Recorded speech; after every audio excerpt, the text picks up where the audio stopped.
et sœurs, bandeko basi bandeko mibali kati na kolo, je voudrais brièvement nalingi koloba na mukuse dire quelques paroles, exprimer quelques paroles avant que nous liboso ete regardions le film tolanda film avec frère Branham. nandeko Branham. Ça a été un ministère ezalaki musala moko oya kokamwa que le Seigneur oyo kolo lui avait donné. apesaki na ndeko na biso. Ce qui s'était passé dans le ministère du Seigneur lui-même. esalamaki na tango ya kolo na musala ya kolo ye moko pe yango ezongeli so na tango ya ndeko Branham na yango toza reconnaissant epa ya nkolo. Je voudrais yango nalingi que le frère Borg lise atangela biso verset biblique verset biblique mibale avant de poursuivre. liboso ete tolanda likambo. Nous lisons tokotanga dans Exode chapitre 13 le verset 21 verset 21 p 22. Exode 13 verset 21, l'Éternel allait na 21 lobi dans une colonne pour de nuée liboso na bango alikozi na moto et la nuit dans une pona kolakisa bango nzela pe na butu alikozi na moto pona kotalisa bango po ete batambola mokolo lokola pe butu. La colonne de nuée, kolone ya nuée ezali kokende musika te na motu ya oyo azali na bango ata na butu. Colonne de feu na moto eza kokabola bango te. Nous lisons encore tokotanga lisusu dans l'évangile de Jean, na mukanda ya Yohani, le chapitre 14 verset 12. Chapitre 14 verset 12. Jean 14 verset 12 elobi en vérité ya solo na solo na koyebisa bino celui qui croit en moi moto nani andimeli ngai fera aussi les œuvres akosala pe misala nga na kosala. Oui, pe solo et même des œuvres plus grandes akosala pe que koleka nga na sali. Je voudrais là-dessus dire nalingi esika na koloba boye. Nous venons justement de lire touti kotanga que le Seigneur ete nkolo allait devant eux, aza kokende liboso na bango, azalaki ntango nyonso na Israel na likozi na moto mpe na lipata na nkembo mpona kolakisa bango nzela, mpona kolakisa bango lolenge ya bango kotambola. ezalaki ntango nyonso mpe nsima ya cortège na bango na butu na moi na kolone ya nuée mpe na butu na likonzi na moto. endeko Branham na mbala ebele centaine de fois kozongela likambo wana koloba ete likonzi na moto mpe moko wana ezalaki na Israel yango nde eza na biso susu lelo. kaka pole moko wana oyo pole moko wana Paul amonaki na nzela Saul amonaki na nzela na Damas oyo ezalaki kopela elekaki ata moi ekongenga na midi. kaka yango wana pole moko wana etambolela na bana Israel Ange Alliance yango wana na kati na lipata na nkembo mpe lipata na moto elongo na peuple na ye baoyo ya sombi makila na bampate ekitaki mesikawa Yesu Kristu kolo ye moko amonisi bozalisi na ye na butu lokola pe na moi. Pe ndeko na biso akokaki ntango nyonso na kati na bisika kobondela mpona bamalade koloba ete sikawa likonzi na moto eza likolo na moto boye sikoyo eza likolo ya moto songolo pakala lolenge lisusu tokoki kondima manuel nyonso nzambe asali biso na ntango ya biso lolenge moko amibimisi lisusu na ntango na biso lokola mbalo ya kala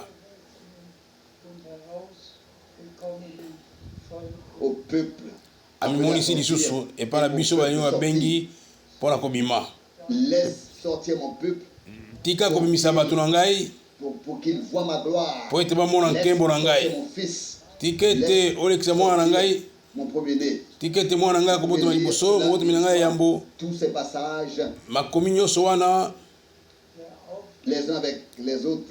maboko nsima basusu na nzela yango tokomona mosala esalemi bimisa libota na ngai baoyo nyonso babimaki bamonaki bikamwa ata na bongo basusu batikalaki bongo batikalaki kozanga kondima mpe na mokolo moko 23 000 bato bakufaki mpe makambo mosusu mpe esalamaki na ndenge na bango kasi oyo nzambe aponaki baponami bango jamais bazalaki na banzambe mosusu te bazalaki mpe bango mpe bakosamaki te ezali mpe bongo ntina ntango na biso yango na janvier 1950 ndeko Branham na kati ya mboka Texas ateyaki liboso na 8000 personnes ntango wana mpe kowela na moko ezalaki kati na Baptiste oyo baza kondima guérison divinité na bafrère Bosworth baoyo baza kopesa liloba ya ebandeli liboso te ndeko Branham ateya na suka décision ebimaki ete mokano ezalaki ete mosali ya nzambe ye moko mpe tokoyoka oyo ye akoloba baprédicateur ya Baptiste mpe ndeko Bosworth mpo nga nayebaki mpe ngai moko ye mpe avandi nie bazalaki solo eloko akoloba te me nkolo alobaki bafotographe surtout mingi Ayes na Human bakangaki bafoto et tala na suka ete tala ete likolo la frère Branham ebimaki pole moko ekongenga likonzi lokola totangaki na butu na moi lipata na nkembo na butu na moi lipata na nkembo na mutu ya frère Branham photographe wana kamati yango na poka wana na minuit bakei na hotel bakei kotala frère Branham na hotel bayebisi ete ndeko Branham tala oyo esalamaki likolo mutu na yo tala likolo mutu na yo pole moko ezalaki ntango yo ozoloba eske yo oyebi yango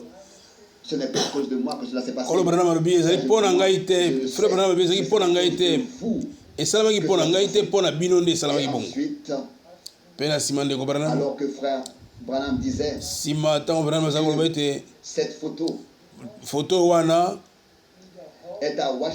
ezali na kati na Washington DC kuna Hall of Art kuna na galerie d'art kuna basale d'art esika foto yango ezali yango frère Frank akendeki ti esika yango na mobembo akendeki na Tucson aki kosala scale na Washington tout le matin mpe ntongo nyonso avant ntongo na ntango mosusu azalaki koluka ntango nyonso galerie d'art wana alembaki akomaki atika nsima akendeki kokóma na mboka wana Pouvez-vous me dire, s'il vous plaît, où la se trouve la galerie? Galerie wana ezali esika nini? Et l'homme se retourne Pe à gauche. tant na zongi na gauche. Écoutez, Eki komona vous ete tenez devant le bâtiment. tala bâtiment yango yango yo. D'entrer par Bâtiment yango kota na nzela oyo, kota na porte oyo. Et c'est ce que j'ai fait. Yango esala na salaki. Et voilà. Et tala na tina. Cette photo. Photo yango oyo. Frère Frank. Ndeko Frank. À Washington. Na kati ya Washington DC. Photo wana. Ce décembre. Na décembre. Avant midi, à 11h. Na 11h avant midi. Na mona ki photo wana. Et là on dit combien de photos wana?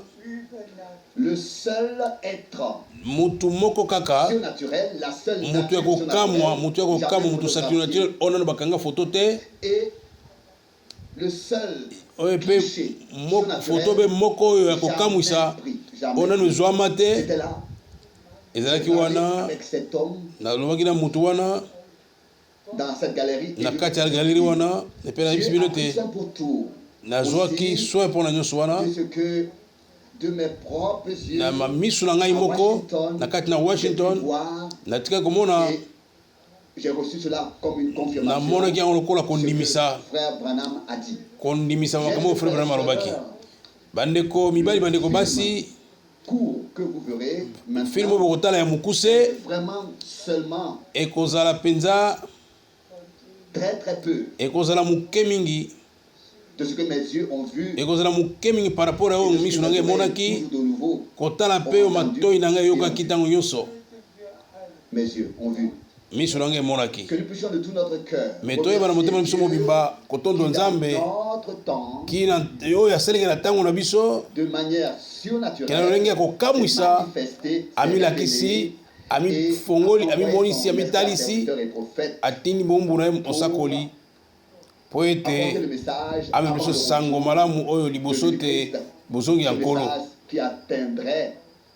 sango malamu oyo ekosimba ekokoma mabota nyonso ekozwa mabota nyonso bopambolama na mapamboli oyo ya nkolo na biso mpe botondo nkolo na biso mpo na kondimisa ete tozwa na lolenge tozwi par na eloko oyo nzambe asali na kombo na Yesu Kristu amen.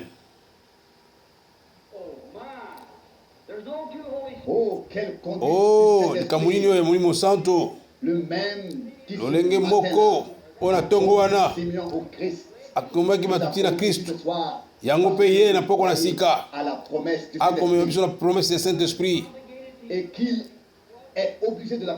azali obligé ya kocomplir na biso ndenge asali na ntango wana kala mpo azali nzambe. Nakokomona ndenge ya kosuplie ndenge ya koloba aza kondima oyo liloba eza koloba ata lokola bato bakoloba nini ata bato bakokritike ndenge nini ye aza kondima liloba nzambe aza na posa na motema ya komona Kristu alingi komona ete bozindo ekobenda bozindo lokola David azali koloba aza kondima guérison divine aza kondima nyonso wana guérison divine raison yango ezalaki ete ekotalisa ete ya solo kobikisa ezali bikisa bonzambe ezali nyonso ezala moi ezala nyonso ezali yesu azali kati lokola mutu ezali na mutu mozalisi na kati na mutu lolenge moko mpona bato nyonso oyo ezala ndako na yo ezala nini okoadore eloko moko boye soki osali ete ezala idore longola soki otiaka eloko moko na esika monene longola esika wana alors na suka lokola David alobaki ete soki bozindo ebendi bozindo tokomona chute ya mai bozindo soki ebendi bozindo ndakisa soki eza kati na bozindo moko ekobenda bozindo mosusu yango ekobenda kobengama nalingi koloba ndenge malamu nalingaka mingi mokili nalingi mingi natalaka ndenge moyo ekokita natalaka ndenge bajibi bakosala mama na ngai aza eteni indienne eteni mosusu asalamaka mosusu na makila na ngai esali ete soki namoni kaka gibier nayoka mongongo ya gibier nazalaka deja koningana Colorado. Colorado. Kuna likolo naza kotala na kotala mama moko aigle ya munene akopisa ba aigle ya mike akotika bango esika moko boye ya malamu pe azongi na ngomba wana amati na ngomba na ya likolo mingi oyo akoki kokoma akei kuna akotala sikoyo akotala nakotala nabi oh nkolo nakoyoka leko moko boye boyero nini nakotala aigle tala monoko pointi ndenge akotala nakotala ba aigle oyo mike esengeli bango batambola na nzete wana mpe na nzube wana me mama na bango atie masala na ye bati likolo bakomata likolo nakotala o nakotala ete réveil moko ya Pentecôte ekoti makambo ndenge ezokosala awa na awa bakosote mosusu likolo baninga lokola bakoki kolinga mpe na milobeli ete ya solo eza lokola mutu oyo azali kati na mokili ayebi eloko moko te me kasi ntango nzambe asimbi ye amemi ye tina patirage oyo ya vert mpe na kati ya patirage tala azali libre eloko moko akoderange ezali te mpona nini mwana mobali oyo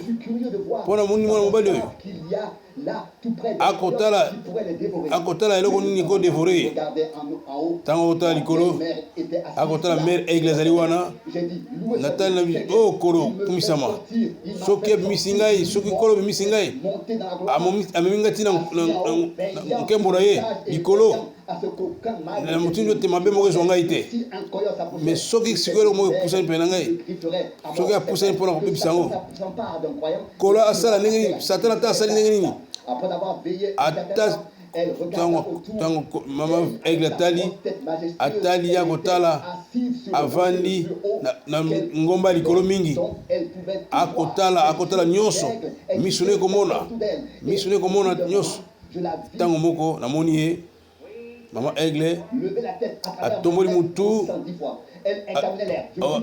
na mitali o elingi oloba nini aza koganga gangi mongongo moko boye mpe asifole abeti mapapu na ye mpe atamboli akei ti bana ba aigle mike nyonso balandi ye mbangu mingi liboso ete balongona akei na bango ti apesi bango monoko na bango ti bakuteli pepe na ye bakuteli pepe na mama aigle bana nyonso wana ntango pepe na aigle bango nyonso likolo mapapu na ye bakopumbwa ata lokola mopepe eza kopumbwa natali na mituni nalobi oyo ekozala ndenge nini mokolo wana ekozala ndenge nini mokolo ya nkembo ekozala ndenge nini ntango nkembo ekozala ndenge nini mapapu nyonso ya nkembo ekozala ndenge nini bozindo ekobende bozindo soki bozindo ebendi bozindo nani yango korepondre liboso ete nzete ekola esengeli ete mabele ezala po te ekita soki mabele ezali te nzete ekozala te asalaki mabele po ete nzele asalaki mabele po ete nzete ezala ete mai mbisi ezala efu mai ezala po ete banageoire na ye wana etambola na kati na mai wana akoki kosalela na kati na mai mpona kotambola ntango moko boye namonaki motu moko garso moko akolia gomme ya crayon aza kolia gomme nyonso aza komona aza kolia ata pedale ya velo aza kolia ata pedale toyebaki te eloko kotambola te epa na ye tine munganga moko ekomona ete nzoto ya mwana wana eza kosenga phosphore ezala phosphore yango ezalaka kati ya gomme soki ezalaki na eloko moko boye eza kosenga chlorofore yango nde eza kosenga chlorofore mpo ete ekokisa posa na ye soki bozindo ebendi bozindo liboso ete boye eya ya profondeur kwa obenga profondeur ezala po ete ezongisa yano bozalaki liboso bate masumu bozalaki na kati ya makambo mabe boza kondima te na bateme ya Saint-Esprit boza kondima bateme ya Saint-Esprit te boza koyoka le message. Sango. Il y avait quelque chose en vous. Zakoyoka sango mikasi. Elo mokate bino zako benga bino. Etebe mono makambo yo. Il y a qu'on justifie le muso na Nzambe. Bondimi pona ko ndima pateme mulimo. Maintenant, sikawa boye bozana posa mulimo santo. Po tezali wana pona bino. Moni wana linaloba. Yango raison bozali ya wasika wana poka sika. Tete bondimi bikisa na mulimo. Soki tellement que la Bible était limite guérison divine ezali. Ete source moko ezali soki bino bozana posa wana te soki bozana posa ete kola bikisa bino ezali pote kola ezali wana po bikisa bino yango bosindo kobenga bosindo ezali lolenge moko bana oyo bayebaki ete Kristo akoya ntango bayebaki ete bakomona ye Kristo lokola aguide bango ezaki kobokama te ntango kolo ayei azaki guidé par le Saint-Esprit yango apesaki elaka Saint-Esprit apesaki elaka ya guérison divine ye azali awa na poko lelo ye aza na source efungwami po ete bao nyonso balingi kondima kaka molimo moko ya mosantu molimo mosantu ekokamba bana Nzambe bakondima bapromese ya Nzambe boye moni oyo na koloba soki mwana Nzambe ya mwasi mwana mwasi mobali amemamaki awa kondima Nzambe ntango na lobi boye ntango wana mwasi moko mokolo azaki aveugle komona eko ezaki Ana aza kozela boye ya nkolo nkolo alekisaki kotalisa ye Kristo nako komona prophétesse wana Anne azalaki aveugle mais guidé na molimo santo akoloba na kati ya bato nyonso akosala témoignage na kati ya bato nyonso esprit saint ekambi ye molimo na Nzambe ekambi ye molimo yango ezali awa sika awa aya solo nkolo asekwi na kati ya mawei apesi molimo santo ete molimo santo ekolobakisa bino soki bozalaki kaka te na pokwa soki saint esprit ememaki bino awa te bokoki kozala soki esika nini na mokili mais soki bozali awa na kati na batiment ya moto bokomona Yesu Kristo komonisa na kati na bino so bokozela komona eloko moko akokritike Nzambe akolakisa bino eloko ebele akokritike akolakisa bino yango solo so bosepeli te bozala guéri bokomona mpe guérison na bino kokokisama soki oye na nzela prière yebisa kolo ke tosi nazwi guérison na ngai te soki nazwi guérison na ngai te soki nazwi guérison te nazwa malamu te yango nakozala na poko ya sika nazwa mpenza molimo santo ase défendre mpenza na gloire na ye nandima molimo santo batema molimo santo bamaladi babikisama makambo minene esalema lokola promese na ezali bongo naye kondima promese na ye nyonso ye ezali verité kokisa makomi na yo na kati na basigne mpe miracle ntango azali mabele oyo papa na ye ezali kokondi mokuki aza kolinga amonisa makambo nyonso eza koleka aza koyeba makanisi ya bato aza koyeba ke mwasi asimbaki ye azalaki na flux ya sang ye ayebaki azalaki na etanga makila me kasi amonaki atalaki mpe malembe alobi ete kondima no ebikisi yo toyebi nani azali awa na poko ya sika toyebi ete nani azali na poko na ntango tozali kondima na liloba na ye tondimi ete tokobika na kati liloba na ye eza kokokisama awa na mokili akoagir parmi bapeuple na ye na kati na église na ye kolo sala yango te toza bato ya lumière na yo ntango ndenge kozala na suka ntango moto na moto akomona na suka écran monene ekozala akolakisa vi ya moto na motu o kolo o kolo pesanga momole koganga tala nyonso ezali kosala batanga oyo Seigneur bato bazali na chaleur na kobondela ete Nzambe pesa bango banso guérison ya solo kobikisama ya solo puissance ya nguya ya molimo na yo emema nyonso ata molunge ezali awa na ntango oyo mpona service ya priere oyo bazali awa seront tournés vers lui. Père, je te azalia encore azalia ba nyonso bakotia miso ye pai na ye ta grande et glorieuse puissance. tomona nguya na yo tomona tomoni grâce na liboso na yo Seigneur totala nyonso oyo ezokota kati na scène na ntango oyo kota loba na peuple na yo nkolo Yesu soki nyonso elobami awa na se to nyonso ekosila ntango priere ya suki ekozala ntango komba ekosila nyonso ekozala dissipé ntango babible ekozala kokanga mpe biso wana tokokende na ndako na yo grand matin o nkolo matin illuminé ntango bayeli bakosangana lokola ekoyemba nzembo moko ete nous voyons comme tokotala mpona supe na yo mpona nyonso na yo moko kotalaka mosusu talaka mosusu ame kolela ya esengo nkolo kobimisa na kati ya kitoko na ye akotambola kati ya biso akotambola mpe akopangusa mpinzoli na biso akoloba na bolela te okoloba ete nyonso esili bokoti mazali na nzambe mpe ntango wana Seigneur ekozala su na ntina te mpo tozala su ya nzela suko molongo nkolo sunga biso po ete tomona makambo oyo nyonso kotala makambo solo sala motindo ete nkolo tokende nzela utukikanasio na yo révéler ton fils Jésus-Christ à ces hommes, tandis que révéler biso mwana Jésus-Christ annoncer que tu es le même hier, Seigneur, éternellement. Ozali ndenge bongo lobi lelo pe libela lebela tokosenga bongo na kombo kolo biso Yesu Kristo amen.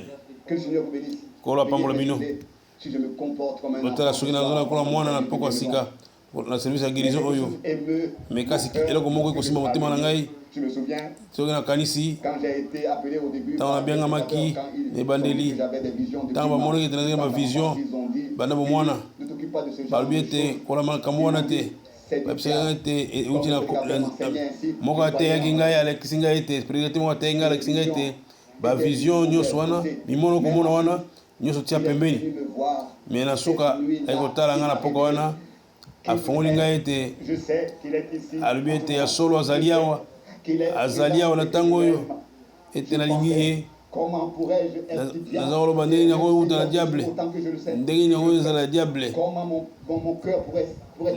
lolenge nini motema na ngai etanga makila boye mpona moto nanga aye koteya ngai aye koteya ngai nandimi parceke ekokanaki na eloba nzambe tokobika na ntango oyo nkolo soki mayema beti ngai yango kotuna nini yango ekoleka explication ezali te nazali tellement faible moyen na koloba ezali te ata longo na bondele mpona bato moko mpe bato mibale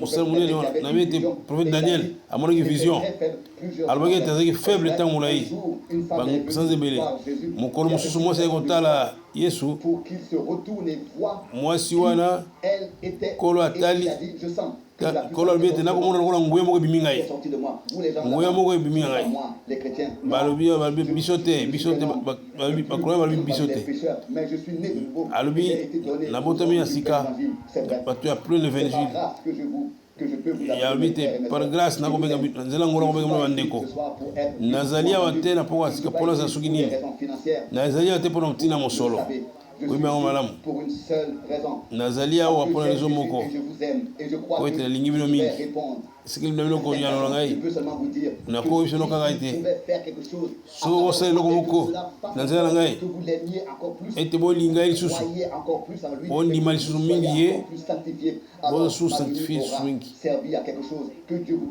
kolo apambola bino apambola bino lisusu bino bateyi na bino bato na mosolo awa liboso te nakoma nalemba aloba manager na ngai na bamosusu wana avant na bino au revoir soki namoni bino susu te soki namoni bino susu sikoyo te namoni bino ngambo mosusu ngambo ebale namoni bino ngambo na ebale nakoma mpe témoignage mpe moko oyo na kolobaka témoignage moko ya koloba ete alingi nkolo mingi Dieu est mon témoin. kolo azali témoin na ngai Je ne peux qu'expliquer ce que nakoki koexplike te et dire nakoki koloba ete kaka ete fait dire par sa grâce. oyo alobaki na ngai na nzela ya ngolu na ye Ensuite, je voudrais vous demander quelque mpe na nsima na ningi koyebisa bino eloko moko nanakende na afrique na inde mpe na palestine mpe na allemagne Je me souviens de bokanisa ngai bokanisa ndenge bamboka ezalaki mbala ya kala kala ezalaki bato baza pipano dino bakoki kosala ntango mopepe kosala ntango makambo kosalemwa kokanisa biso boyeba ete na washington dc boyebisa biso soki wi soki ya solo mpona pambola bino tobanzi ete 100 cartes de prière toza nango awa ezengeza y première hier soir. Est-ce vrai, mes frères, les 15 premières de ces cartes ont été distribuées. Maintenant, carte nini epesamelaki tokobenga keke carte awa ebenganaki mpe tokotala soki kondima ya bato ezali ndenge nini tokoformata 2 to 3 groupe tokotuna motu moko awa kati na biso oyo tikolikaka kondima lokola baza na carte ya prière te basepeli te bazala guéri. Oh Yahweh. Tomolobe musapi. Dans une carte à priorité, tomolobe musapi. Dani na tomolobe mutuna moko. Boyeka mbala moko na moni bino. Mbala liboso na moni bino. Oh. Ozala ba réunion te ya mulai. Bokoyeba ete guérison divine. Lunga bayeba ndenge nini ezali. Maladie nyonso euta na diable. Soki bato bana bakobela eutika na diable. On souhaite le diable. Jésus a dit qu'il ne le pouvait pas. Il ne pouvait pas. Seul Dieu peut guérir. Les médecins et Dieu seul peut guérir. Les gens de Mayo. Dieu seul peut bénir. Les gens de Mayo. Bato ya Mayo bazali bato nene. Tomona mokili kosala. Misel moko nzamba osala. Ako osala ete azotala boko na yo. Ako dentiste akolongola mino, akolongola mino, mais ako oyeba ndenge akozongisa te. Munganga akosala makambo moto akosala ezali nde nzambe. Médecine esalaka tissu mosusu te esalaka nzoto mosusu te moyo asalaka nzoto ezali excuse. Médecin akopesa yo plaque moko mais ya ezali guérison libela te. Il faut atika ete munganga atikaka soin ya koguérire epai na nkolo ye moko mpe bomoi bokolongwana kovimba oyo ovimbaki wana mpe tumeli ekufi ekufi kasi nzoto na bino kozala ntango nyonso wana soki nzoto nyonso ezalaka lokola nyonso ya nyama ezalaka susu ete soki otimi nyama soki bozwi nyama moko otie likolo na balance nsima koboma ye mpe nsima kotala ye okomona ete kilo boni ekopesa mpe botika komibali misatu bokomona ete ekomi mosusu koleka soki bademo babimi ye eza ndenge mpe na cancer na cataracte bademo oyeba ete baselile moko na moko bandi kokola selile bandi kobota mosusu oyo ndenge kosala ndeke oyo ya mbisi kosala mbisi kasi demo oyo akosala makambo ntango demo akotala makambo na ye na ndenge lokola cancer eza na bomoi mobimba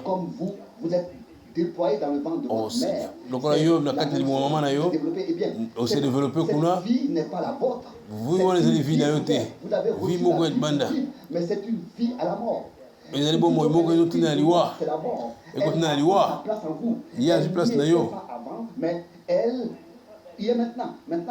sika naye akokotisa ye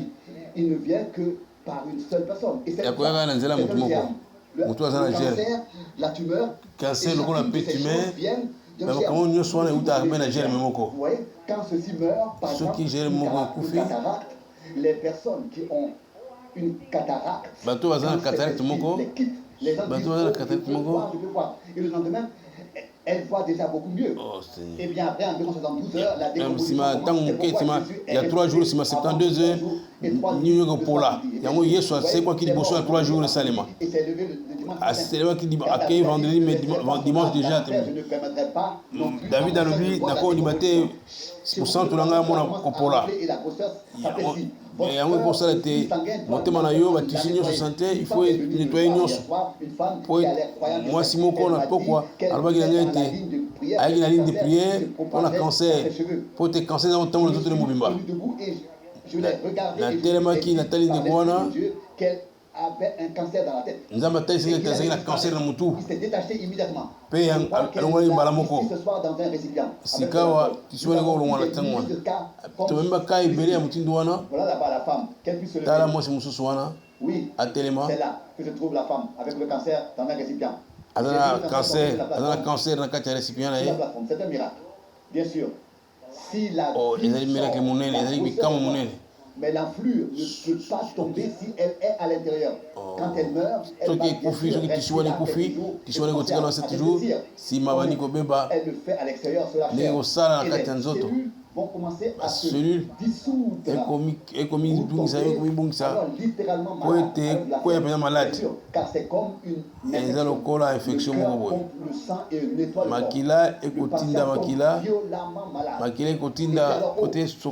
Si bien sur la plateforme et aussi un ou deux jours après. Mais je crois que j'ai perdu mon frère. C'est le meilleur signe au monde. Si mon ennemi a accepté, vous guérison d'ailleurs. Et à solo, ceux qui condamnent le bikisio, intentez de la maladie. Parce qu'on dit même maladie. Ceux qui m'ont toilé qui n'ont place aride, on y a un esprit moussous. S'il trouve la maison vide, ceux qui m'ont inda Covid, porte yozoyoka. C'est pas ce qui est important, mais ce qui est important, c'est ressenti. Il a dit, l'as-tu cru?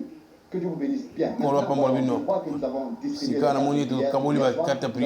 allons commencer avec la carte 85. Qui a la carte de prière 85? La carte 85 de prière. Et ensuite 86. Après, tu as 86. Et ensuite 87. Si tu as 87. Est-ce que je vois quelqu'un avec la carte de prière 87, s'il vous plaît? Si c'est le cas, pouvez-vous vous lever? Maintenant, oui, 87. Regardez, peut-être que c'est quelqu'un qui ne peut pas se lever. Il veut qu'il soit sur une... qu'il soit sourd et dise, eh bien, personne ne me met. J'ai tout un dossier. Il dit, j'étais là et tu as dit numéro à tel numéro. C'est peut-être quelqu'un qui est sourd. La carte de prière 88. 89. Vous levez, si la personne est là, bien. 90, bien 90. Je veux, s'il vous plaît, crois seulement. Maintenant, vous qui êtes ici, faites attention. Tout de suite, ce qui peu importe. Faites-le. Quand il viendra utiliser ce pauvre corps et le bénira suffisamment pour que son Saint-Esprit agisse à travers lui. Jésus-Christ l'auditoire. Kosala kati na victoire mobimba. Combien de fois il se confirmera ici? Bala boni oyo azomindi misawa te yazali. So ozondima te me ondima kosala na ye. Même s'il se tenait ici à côté de moi. Si vous ne me croyez pas, je ne vais rien faire pour vous. Mais mon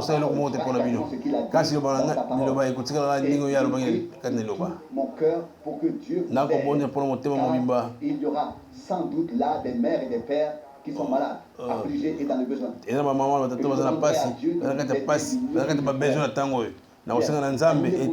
À droite, maintenant, inclinons tous la tête.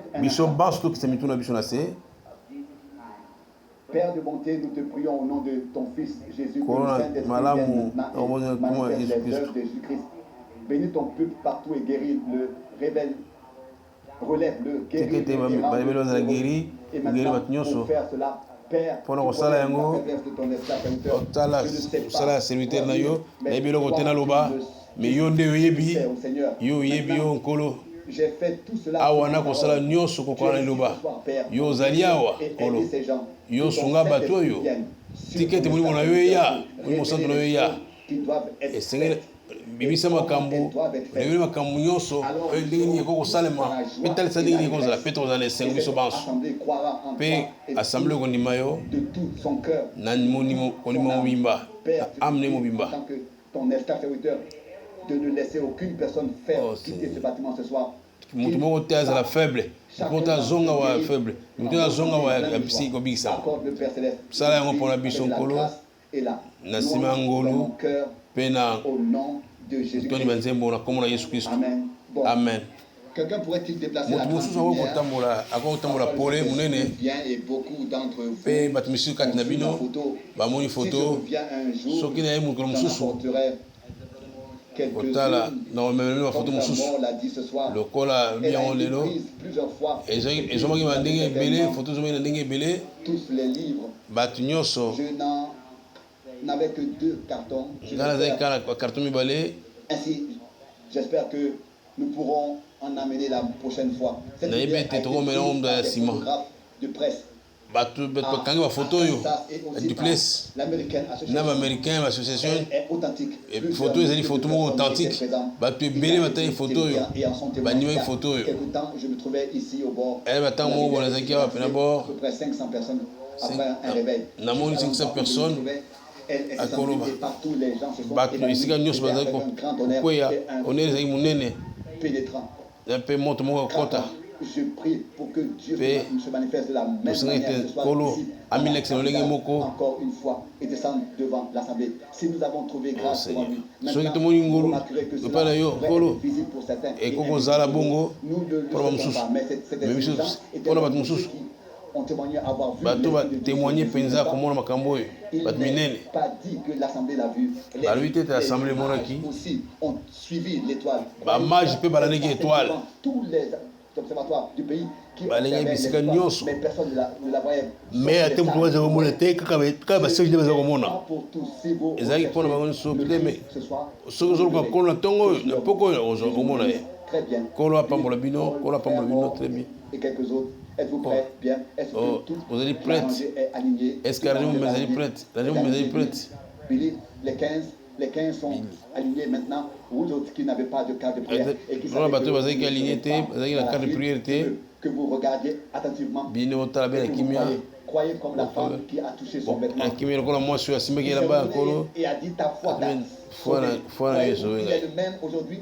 Croyez-vous ce soir comme le épaule dans cette foule qui était Jésus n'a probablement même pas entendu son appel, mais il a senti sa foi. Il a sûrement eu des critiques. Mais Jésus se retourna. Et aussi à la femme. Et elle répondit.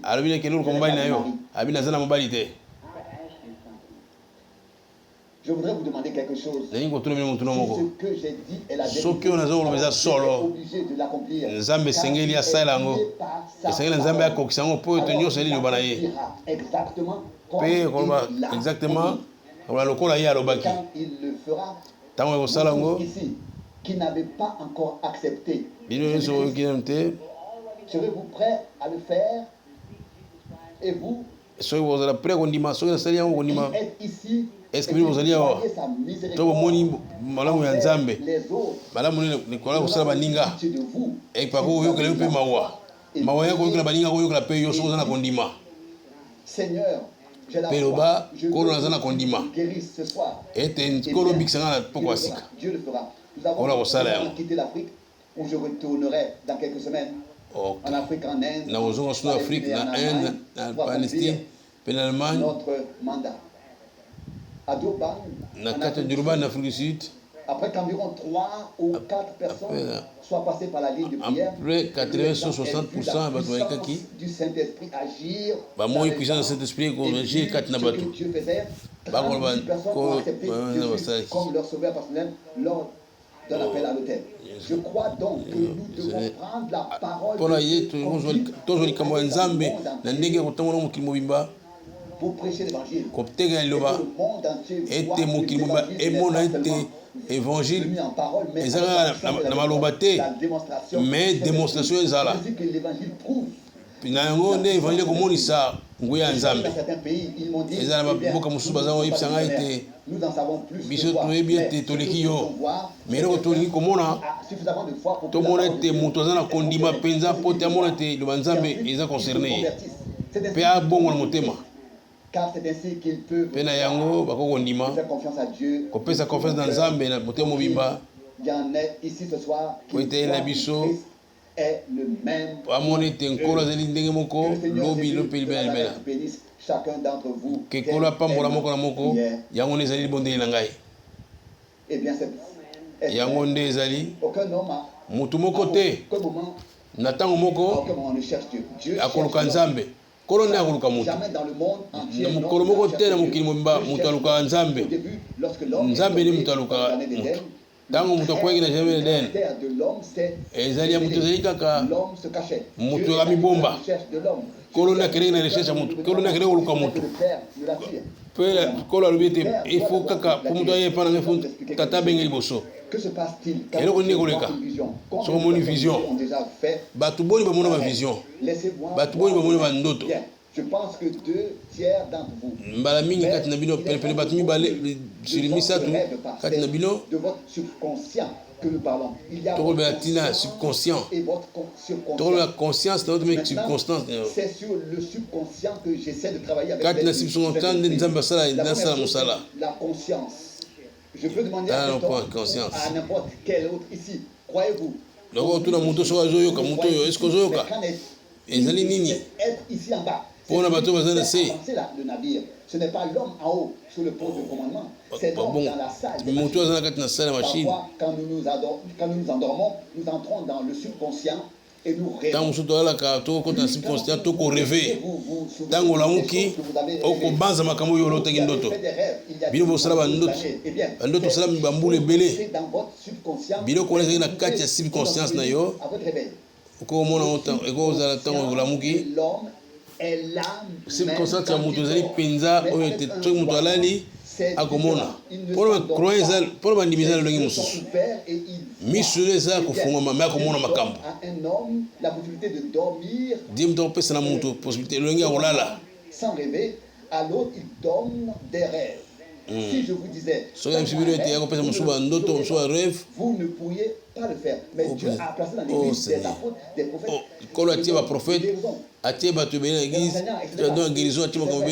Cela est destiné à l'édification de l'église. Pour l'édification de l'église. Yango pour le but, ceux qui sont dans la langue. Parce qu'ils ont perdre des raisons. Ceux qui m'ont tourné, ils ont fait le thème. A fongolé ba secret mitema.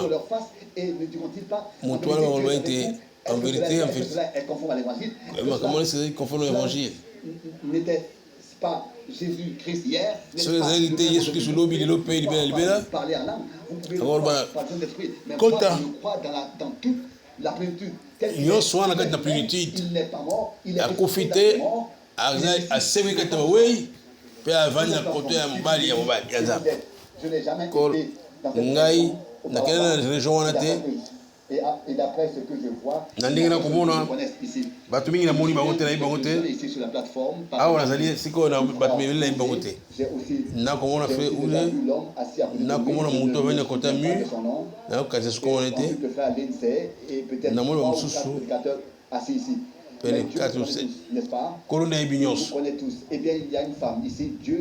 kolo nayebi nyonso.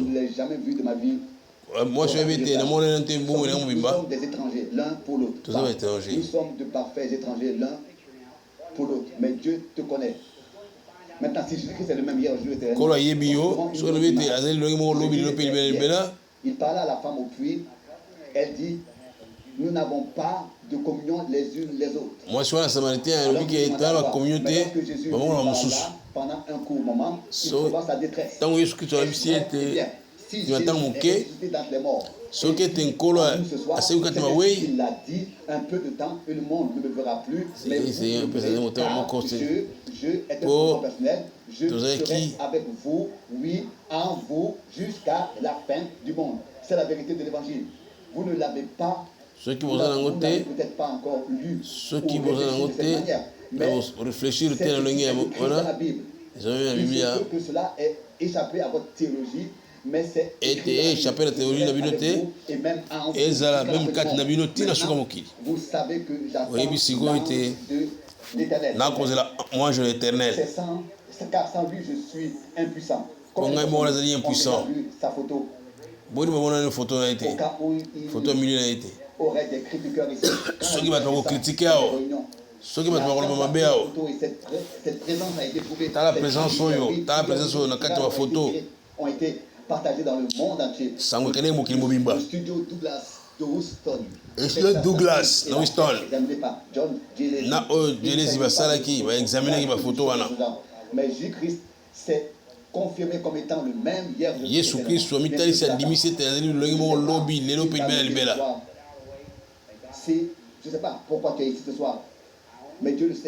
nayebi te mpo nozali na pokwa mai nzambe ye ayebi soki nakozala te esika na yo et vous êtes il m'entend maintenant que sa grâce soit ici ce soir.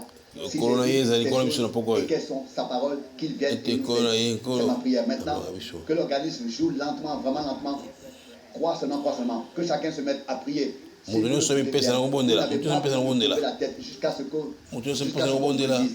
à vous qui êtes dans la lignée, vous qui n'avez pas été appelés, si vous reprend quoi qu'il vous dise, obéissez tout de suite.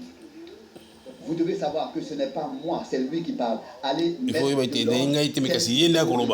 la première chose, c'est de retrouver la cause avant de trouver le remède. Si vous allez chez un médecin malade et qu'il vous donne un cachet d'aspirine, ce n'est pas un bon médecin. Il essaie de se débarrasser de vous. Si c'est un bon médecin, il examinera le cas jusqu'à ce qu'il trouve la cause. Et alors, c'est la même chose. Si un mauvais esprit est en vous et des péchés inconfessés dans votre vie, ou si vous n'êtes pas dans la volonté de Dieu, toute la nuit vous pourriez pleurer et crier, cela ne servira à rien.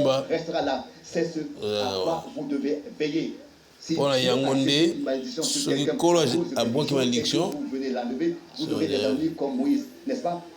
C'est vrai. Maintenant, il est ici le Saint-Esprit. Au nom de Jésus-Christ, le Fils de Dieu, je prends chaque personne ici sous mon contrôle pour la gloire de Dieu. Je veux te parler un instant. Ta conscience dit que quelque chose va arriver. C'est déjà arrivé en ce moment même. Qu'est-ce que c'est? Homme. Je te suis étranger. Je ne t'ai jamais vu. Si le Saint-Esprit dont j'ai parlé, si Jésus-Christ est le même hier, si j'ai vraiment témoigné et expliqué aux gens que c'est la vérité et qu'il est le même, alors il se manifestera et il t'aidera. Croiras-tu alors s'il me révèle quelque chose? Est-ce que cela t'aidera à croire? Maintenant, si Dieu le permet, accepteras-tu ta guérison? Soki kola sali okondima guérison na yo okondima lobiko na yo ezala bapasi ya mosolo ezala bozangi ya mosolo ezala nini nyonso okosenga ye okondima ye solo kasi ye ayebi azali capable akosala lokola soki na mwasi na pui mpe mwasi oyo asimbaki elamba na ye alobaki ete puissance ebimi yawo. Je te vois t'éloigner de moi. Je vois une grande collision. C'est un accident. La voiture était une épave et tu as été projeté en l'air. Et quelque chose s'est déformé dans ton cou. Cela a provoqué un cancer qui s'est installé dans ton cou. Tu es instruite par les Écritures. Crois-tu que Jésus-Christ est guéri? Père, au nom de ton Fils, Jésus-Christ, par l'autorité na nzela na kombo na mwana Yesu Kristo na nzela olunani ko de quitter cette femme mourante. Satan ofongomi libanda oyebani polele po ete oponami ya nzambe akobengana na kombo na Yesu Kristo obima. Amen. Sikawa ndeko nanga mwasi nzela moke ala niko yiso nano biloko minene ningi koloba ekotikala bongo tala gorge no ndenge evandi kimia nyonso na cité ezalaki gwatire longwe na mungu na ye ozala reconnaissant mpe kende na esengo que lui, le Seigneur, Jésus, soit maintenant le centre de vos pensées. Pendant que vous pensez à ces choses, quand ils pensaient à ces choses, ils étaient d'un commun accord, unis. Souvenez-vous que Jésus est le même hier, il est le même aujourd'hui. Ayez la foi. Vous qui regardez ici et voyez de tout votre cœur. Et croyez, donnez-moi votre attention sans partage. Soyez en prière, persévérez dans la foi en Dieu.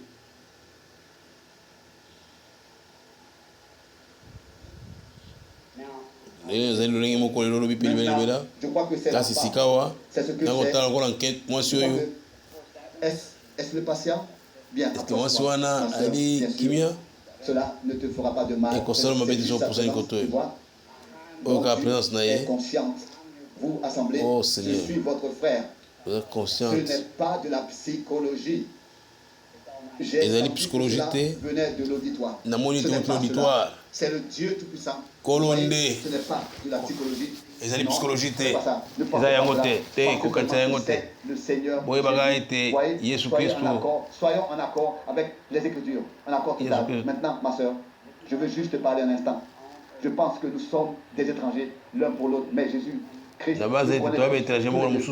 C'est la première fois que nous sommes sur la terre, mais il te connaît. Et il t'a préservé tout au long de ta vie. En tout cas, il me connaît, moi, ton frère. J'ai reçu le don divin par sa grâce. Depuis ma naissance, la première chose à laquelle je peux m'identifier en tant que petit enfant est une vision. Maintenant, jette un coup d'œil. Bien sûr, tu es malade. Tu es dans un état de léthargie. Un esprit c'est la mort. Sous la forme d'un cancer. Sur ta poitrine. Et tu as été examiné par un médecin robuste.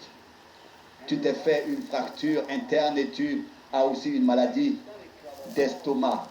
Un problème cardiaque te donne le vertige. Il y a quelques jours, tu étais assis sur le côté du lit, presque à bout de force.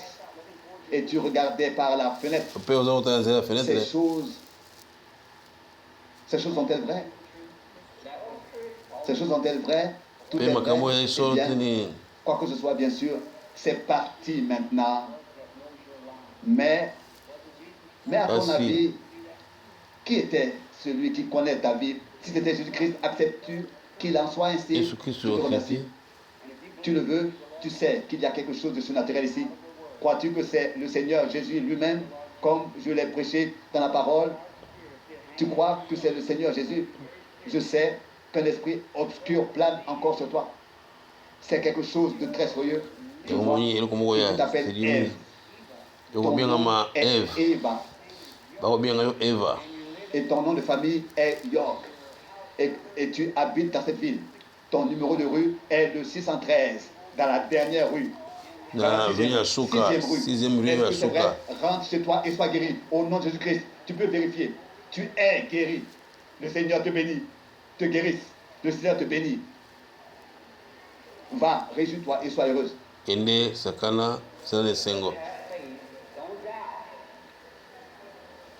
Ayez la foi, ne doutez pas.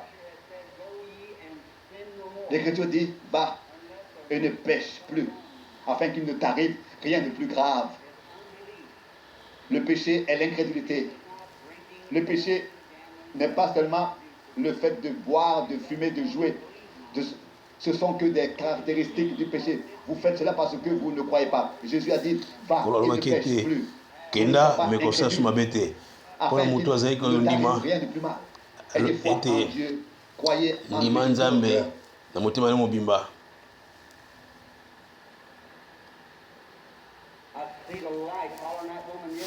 Je vois que la lumière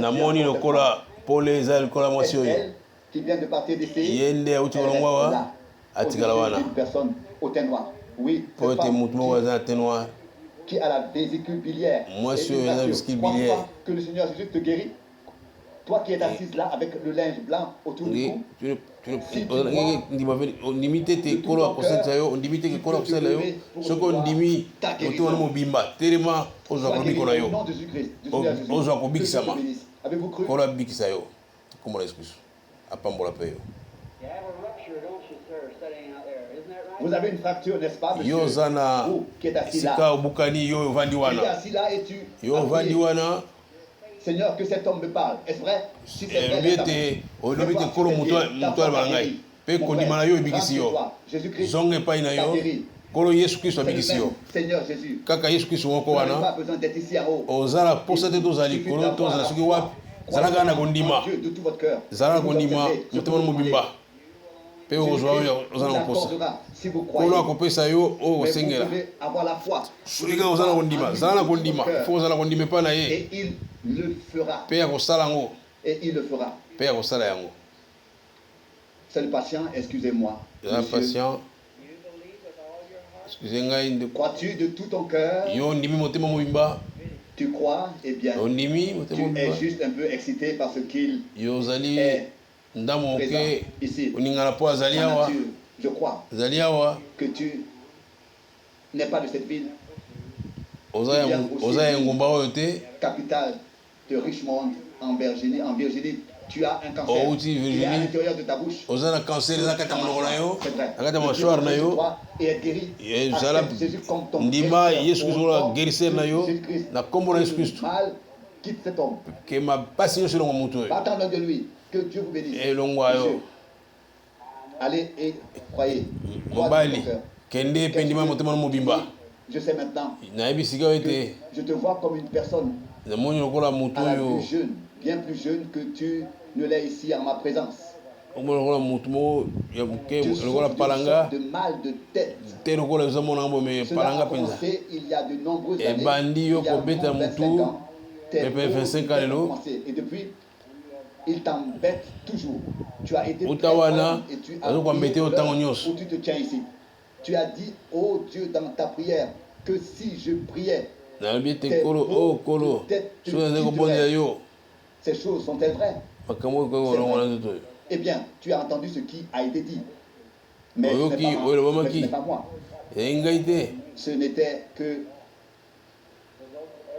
Ce n'était que ma voix qu'il est prononcée. Car quoi que ce soit, cela m'est montré. Je me souviens alors avoir vu une jeune personne. Était-ce de la manière dont cela a été dit? Crois-tu que Dieu l'a fait? Es-tu sûr que Dieu est ici? Un moment, je vois quelque chose d'autre. Une jeune femme semble se tenir près de toi. C'est ta fille. Oui. Tu avais justement prévu un voyage. Elle vient de l'Indiana. Elle habite en Indiana. Son mari est un prédicateur. Et elle t'a écrit une lettre pour te dire de ne pas venir ici. C'est vrai. Tu es guéri. Tu peux aller de l'avant. Que Dieu te bénisse, ma soeur.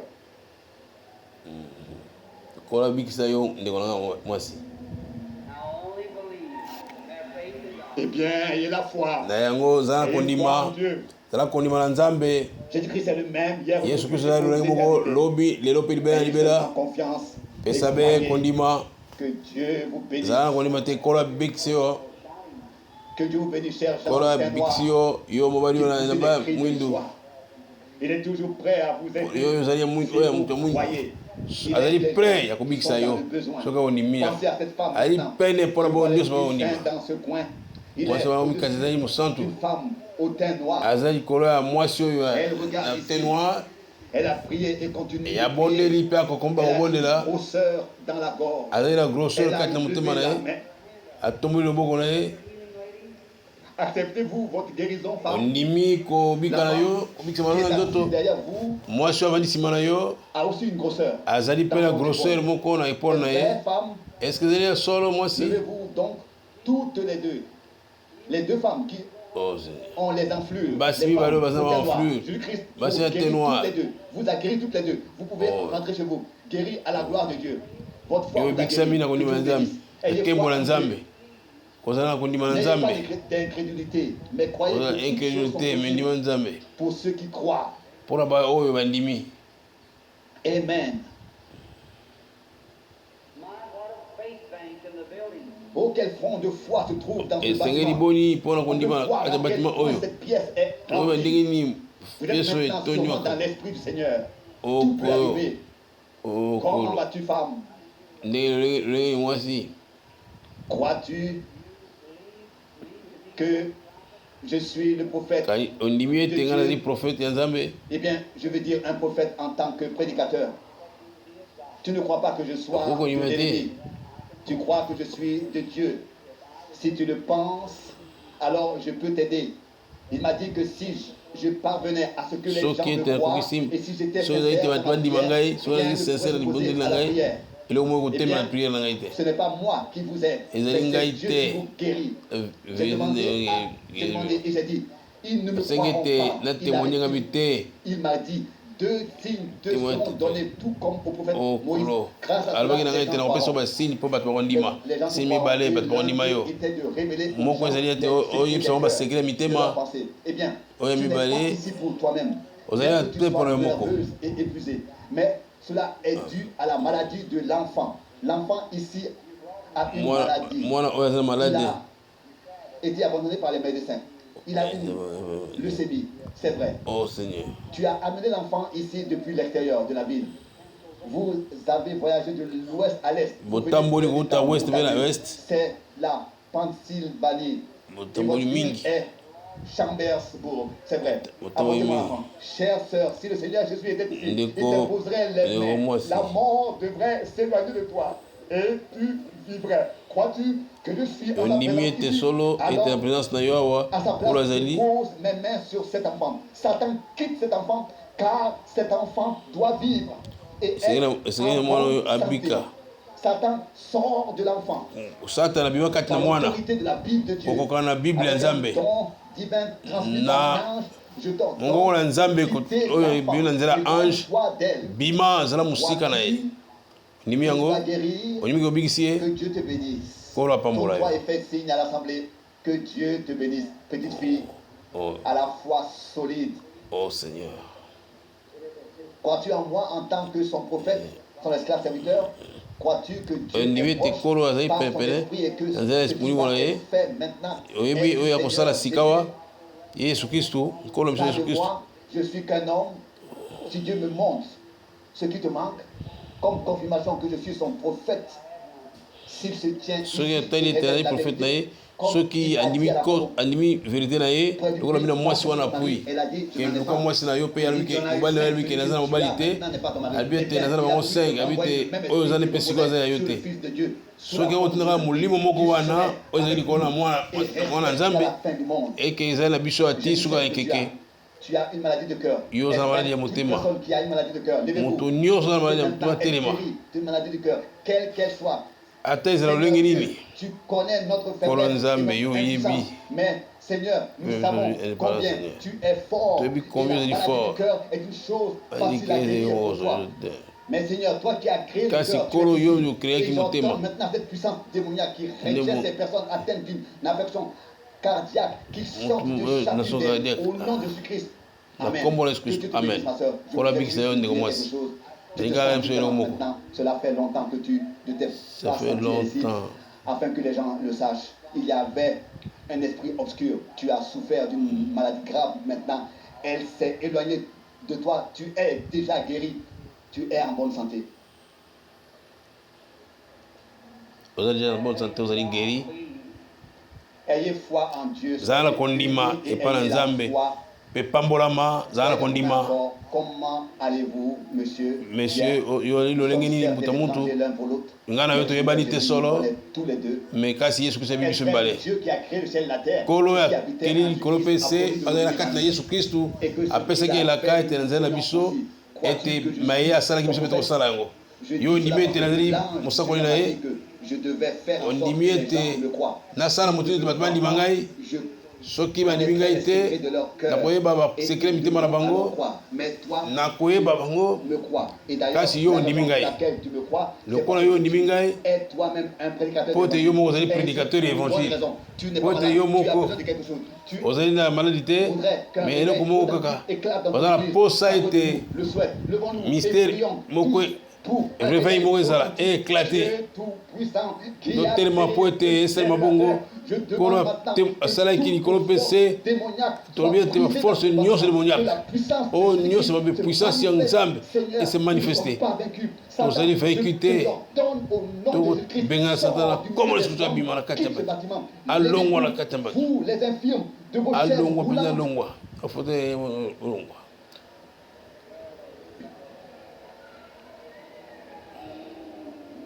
Louez-les tous. Totondo biso baso. Levez les mains. Totondo ye to voilà biso likolo. Recevez. Tozwa. Louez le nom du Seigneur. Totondo kombo la Nzambe. Le nom du Seigneur. Totondo botondi kombo la Nzambe.